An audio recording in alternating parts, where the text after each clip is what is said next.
sobre este proyecto del sistema de transporte por cable. Bueno, primero decirles que hemos partido de una serie de estudios fundamentales importantes para impulsar un proyecto de esta envergadura. Primero, por la parte de movilidad, con el PIMUS, que es el Plan Integral de Movilidad Urbana Sustentable, que busca garantizar el derecho a la movilidad de manera segura, eficiente, incluyente y de bajas emisiones. Y algo fundamental, el enfoque, porque este estudio prioriza a las personas y al transporte público sobre el automóvil privado. Y del lado de los estudios de viabilidad, el ACB, que es el análisis costo-beneficio, con la revisión de una serie de estudios como el estudio de preinversión. Este análisis evaluó la viabilidad técnica, social, ambiental, económica de este proyecto basado en una serie de estudios como el estudio de demanda, el estudio de factibilidad técnica, el estudio de factibilidad ambiental y el análisis costo-beneficio. Siguiente, por favor. Ahora, todos estos estudios, ¿qué resultados nos arrojan? Estamos planteando un plan integral de movilidad. Tenemos un gran reto en la movilidad en este momento y hacia futuro, hacia dónde vamos, hacia el 2030, el 2040 y el 2050. Tenemos una crisis de movilidad. Hay mayor uso de vehículo privado y motocicleta, el deterioro del transporte público, mayor contaminación, menor calidad de vida y pérdida de horas hombre. Lo que hemos hablado en otros momentos, el beneficio más importante es la mejora en la calidad de vida y el tiempo que pasan los ciudadanos, las ciudadanas en el transporte público para trasladarse a sus lugares de trabajo o a sus casas para estar con sus familias. Eso es lo más importante para nosotros. Tenemos una alta generación de viajes por todas las actividades como el comercio, los servicios, la educación, el gobierno, la manufactura. Tenemos un sistema BRT o ruta que tiene una sobreoferta en algunos corredores, hay paradas que no están definidas, hay unas zonas sin coberturas y tenemos una movilidad ciclista muy limitada, porque esta red de ciclovías no se encuentra interconectada, no está articulada, se encuentran aisladas unas de otras y es parte del proyecto que el señor gobernador mencionó desde campaña en 2024. Es muy importante puntualizar que en todos estos estudios lo que predomina es que la población de bajos ingresos tienen alta dependencia al transporte público. Ese es el segmento al que queremos atender. Esos son los ciudadanos, las ciudadanas a los que les vamos a dar una nueva opción segura de transporte. Ahora, ¿qué propuesta nos dan estos estudios? Tener un sistema integrado y eficiente, con la integración nodal como columna vertebral. En unos momentos les voy a explicar en qué consiste esto y cómo lo vamos a lograr, impulsando la movilidad integral, activa y segura, con nuevos corredores estratégicos y un nuevo modelo con eficiencia operativa, con equidad social, reducción de emisiones y el ordenamiento urbano. En la siguiente, por favor. Aquí me voy a ir muy rápido, es el estudio de preinversión que está analizando la rentabilidad del proyecto, el horizonte y la lógica del proyecto, el análisis de sensibilidad y riesgos y la composición de los beneficios. Se les vamos a compartir este documento a todas y todos ustedes para que lo puedan consultar. Y lo más importante de estos 4 elementos que se analizaron es la conclusión. Y la conclusión es un proyecto viable, rentable y con valor sólido. Dentro de la serie de estudios que se han realizado tenemos el Plan Integral de Movilidad Urbana Sustentable o PIMUS, como les mencionaba. Nos pasamos a la siguiente página, por favor. La mecánica de suelos y estudios de geotecnia, el estudio previo de movilidad, los estudios en materia arqueológica y patrimonial, el ACB del sistema de transporte por cable, que incluye el estudio de demanda, estudio de factibilidad técnica ambiental, costo-beneficio, factibilidad derecho de vía, los estudios fitosanitarios, el estudio previo de impacto ambiental, el estudio de riesgos, la topografía de alta precisión y vuelo LIDAR, los estudios de georradar, el levantamiento integral de afectaciones por obras inducidas y el estudio de vibración ambiental. Todos estos muy necesarios para lograr el final proyecto ejecutivo. La siguiente, por favor.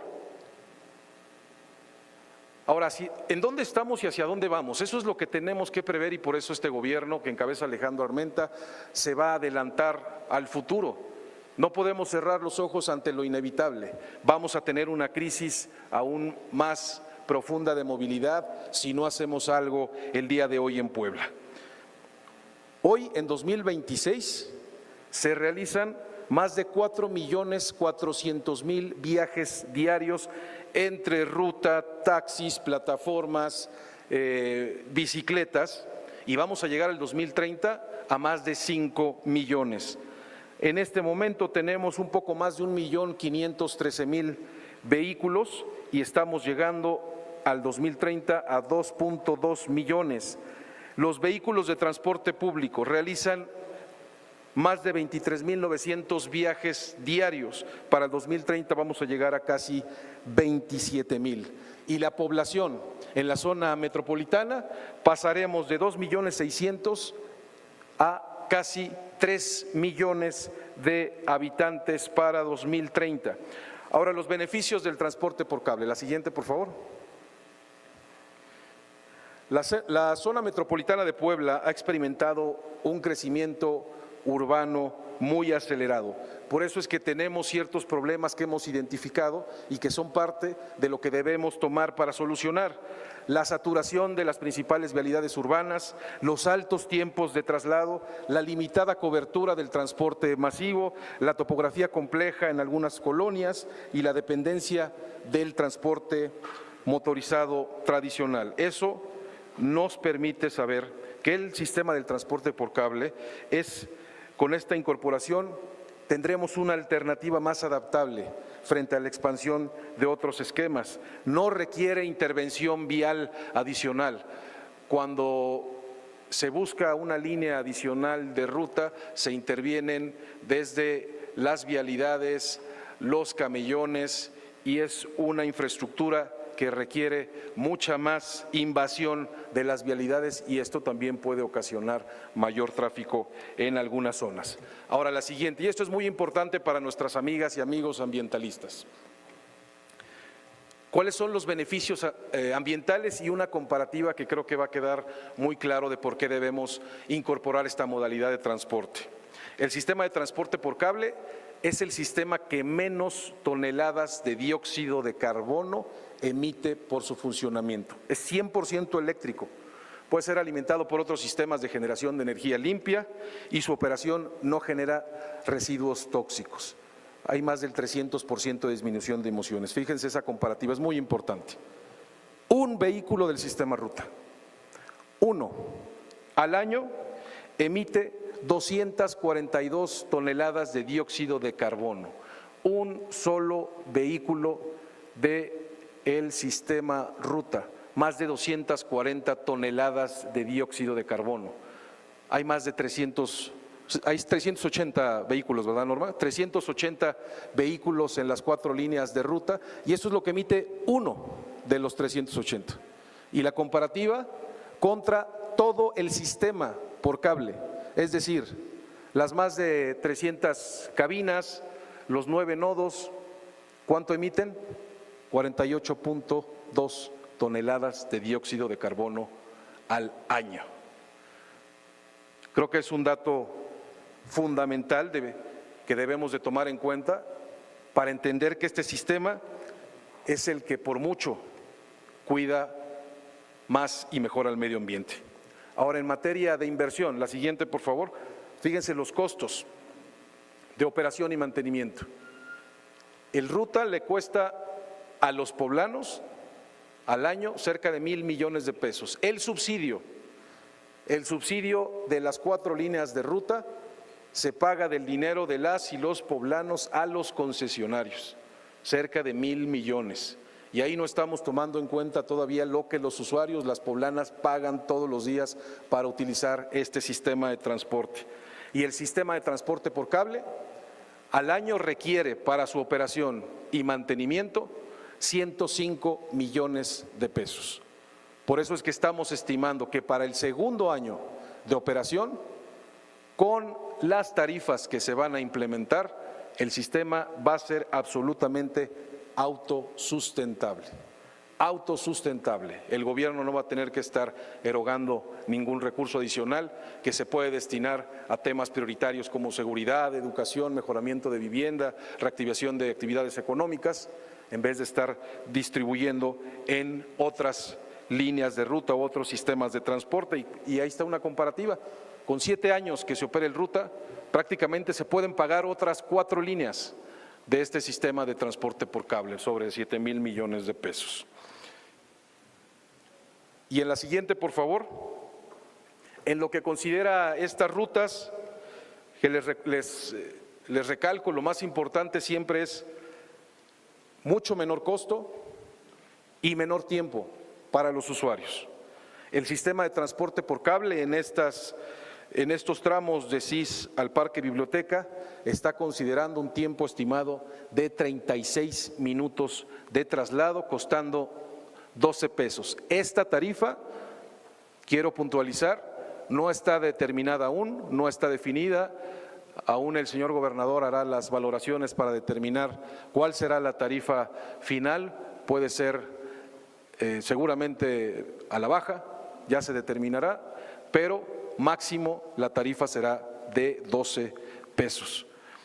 Este mismo tramo en sistema de transporte público te llevas de 70 a 100 minutos para recorrerlo, gastando de 20 a 40 pesos.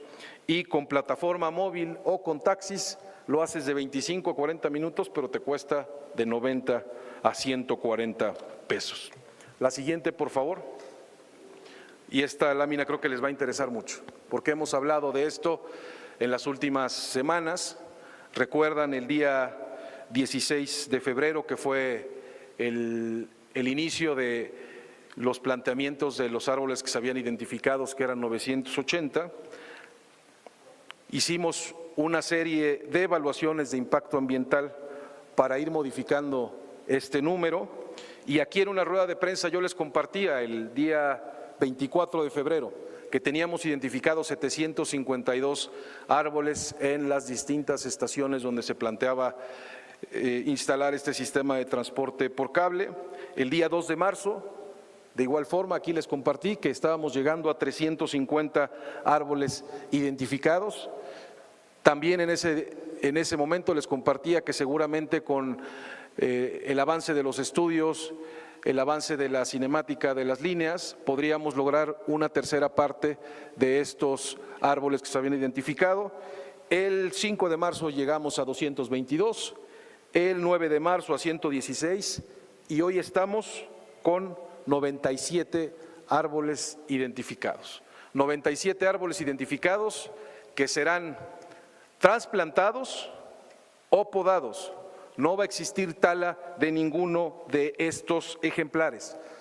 Y aquí les agregué una información muy importante para que contextualicemos qué sucede con un tipo de proyectos de infraestructura de esta magnitud, como carreteras, como trenes, como transporte urbano.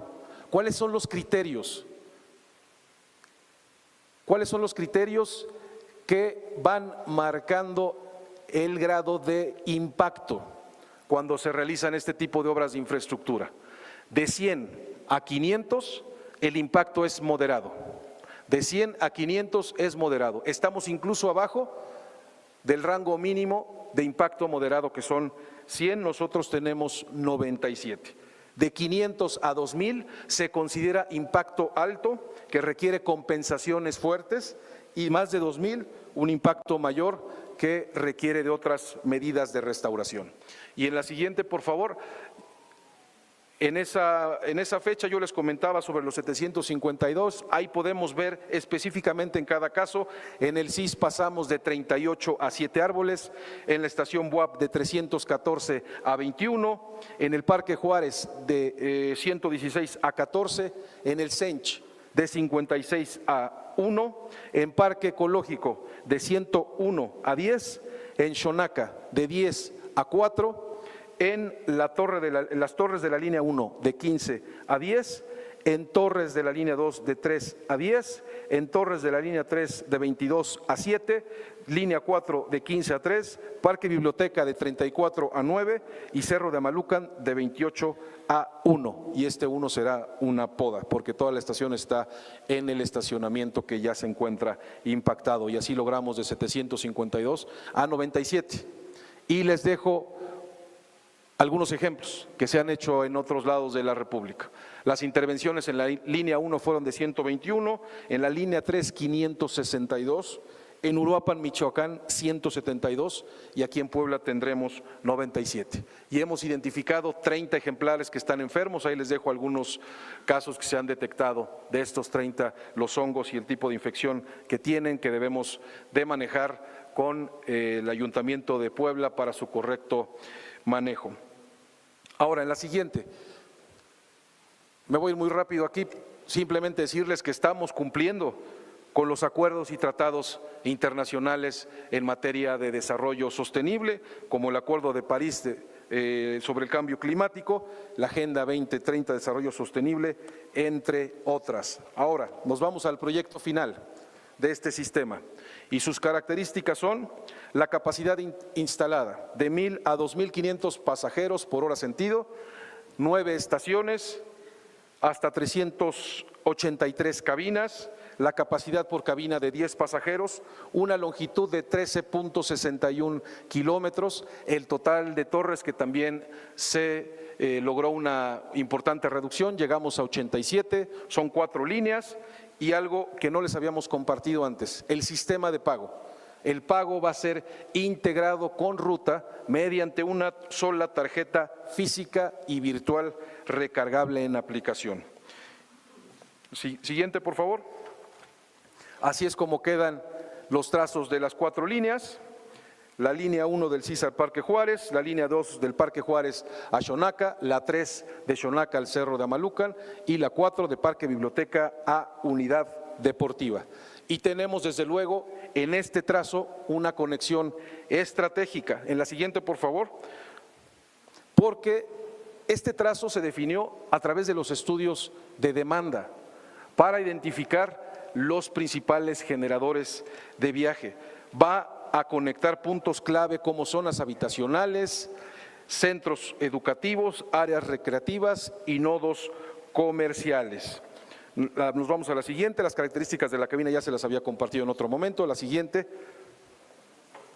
ahí tenemos el nodo de transferencia en el CIS, para que vean el croquis cómo va a quedar ubicado, y en la siguiente van a poder ver la imagen objetivo. Esta será la estación del CIS. En la siguiente podremos ver el mapa de localización de la 11 Sur, que es la estación BUAP, y en la siguiente, por favor, podrán ver la imagen objetivo de cómo va a ser este nodo de transferencia. En la siguiente, por favor, tenemos el Parque Juárez, y aquí es importante puntualizar, en la anterior, por favor,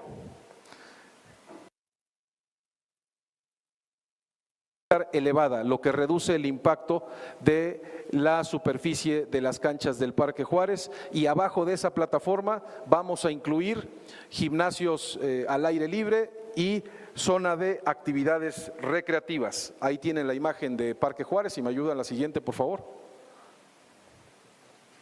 En la siguiente tendremos el CENCH, ahí sobre Boulevard 5 de Mayo, dónde estaría quedando. La siguiente es la imagen de la estación CENCH. Como pueden ver, los elementos no rompen con el medio ambiente que tenemos en esta zona, ni en la arquitectura, y se conjuga muy bien con todos los puntos donde vamos a tener estas estaciones. La del Parque Ecológico, ahí la tienen. La de Xonaca, ahí está. La de Parque Biblioteca, la del Cerro de Amalucan, que repito, en el Cerro de Amalucan va a haber una poda de un árbol, porque estuvieron comentando en redes, había mucha preocupación de que se iba a hacer tala en el Cerro de Amalucan, es totalmente falso. Vamos a lograr esta estación ahí donde está el estacionamiento y no vamos a impactar ninguno de los árboles de este pulmón de la ciudad. La unidad deportiva, un ejemplo de cómo será por dentro. Nos vamos a la siguiente, por favor. Ahora, el estatus actual del proyecto. Estamos cumpliendo con el cronograma. El proyecto avanza conforme a lo que estuvimos estableciendo y el periodo de ejecución es de diciembre 2025 a noviembre 2029. El estatus de la obra física. No tenemos obra en sitio. No se han realizado trabajos más que de estudios de suelo. ¿Por qué? Porque estamos cumpliendo estrictamente con el marco normativo, así que no hemos realizado ninguna intervención física y estamos respetando el medio ambiente, no hemos intervenido un solo árbol. De acuerdo a la gestión administrativa, el inicio de los trabajos en campos está sujeto a la conclusión de trámites y licencias ante las autoridades municipales y estatales competentes. Es decir, vamos a iniciar obra en cada una de las estaciones únicamente hasta que tengamos las autorizaciones y licencias correspondientes. ¿Pero qué sí estamos haciendo? Avanzando en la fabricación. En talleres estamos avanzando en la fabricación de cabinas, de estructuras y a partir de esta semana vamos a integrar nuevamente mesas técnicas para que conozcan el proyecto, para disipar dudas a todos quienes quieran saber más allá de este proyecto con total transparencia y apertura. Y con esto, ¿qué vamos a lograr? La siguiente. Vamos a crear el Sistema Integral de Movilidad de Puebla, el SIM Puebla. Sistema Integral de Movilidad con las 4 modalidades, el BRT o ruta, el sistema de transporte por cable, la red de bicicletas públicas y el sistema de transporte regular. Y de estos 4, en 3 de ellos en el ruta, en el sistema de transporte por cable y en la red de bicicletas, que ya próximamente Yancuilot va a presentar este gran proyecto que se desarrolló en Puebla con estudiantes jóvenes recién egresados, expertos en materia de ciencia y tecnología. Ellos han desarrollado ya este proyecto, lo vamos a presentar en su momento, pero estas 3 modalidades, el ruta, por cable y la red de bicicletas de Puebla, se van a poder utilizar como una misma forma de transporte y en una misma forma de pago. La movilidad estará integrada en estos 3 sistemas. Y les puedo adelantar que en la definición de la tarifa, el señor gobernador ha instruido que este sistema de transporte por cable queden exentos, es decir, totalmente gratuitos para adultos mayores, para personas con discapacidad y para niños y niñas que estén en educación básica, es decir, niñas y niños de primaria van a viajar totalmente gratis con sus papás en este sistema de transporte y eso será de manera permanente. En Puebla pensamos en grande, Puebla evoluciona, Puebla estará viviendo la transformación. Es cuanto, señor gobernador. Gobierno del Estado de Puebla.